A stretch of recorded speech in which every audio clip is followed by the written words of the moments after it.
ଜାଣିଛ ସାଙ୍ଗମାନେ, ଆମକୁ 10 ମାସ 10 ଦିନ ନିଜ ଗର୍ଭରେ ଧରି ନିଜ ରକ୍ତ ମାଂସରେ ବଡ଼ କରି ଆମକୁ ଯିଏ ଜନ୍ମ ଦେଇଥାଏ ସେ ହେଉଛି ଆମ ମା, ଆମ ଜନ୍ମଦାତ୍ରୀ।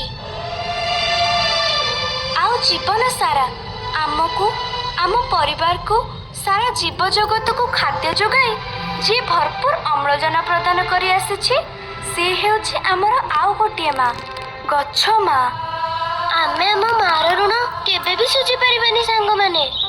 ବାସ୍ ପାରିବା ଯଦି ମା ପାଇଁ ଗଛଟିଏ ଲଗେଇଥିବା ଗଛଟିର ଉଚିତ ଯତ୍ନ ନେଇ ଆମେ ଆମ ବିଦ୍ୟାଳୟ, ଆମ ଗାଁ ଆଉ ଆମ ସହରକୁ ସବୁ ଜିମାରେ ଭରି ଦେଇପାରିବା। ତେବେ ଆସ ଆଜି ଆମେ ଗୀତ ଗାଇ ଗାଇ ଗଛ ଲଗେଇବା।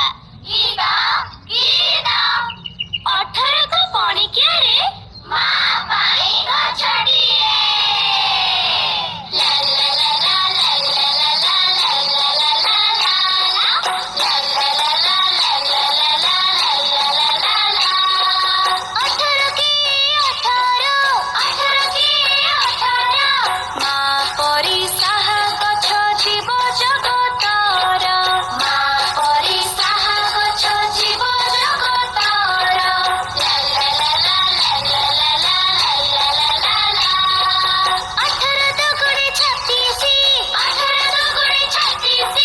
ଗଛ ମୂଳ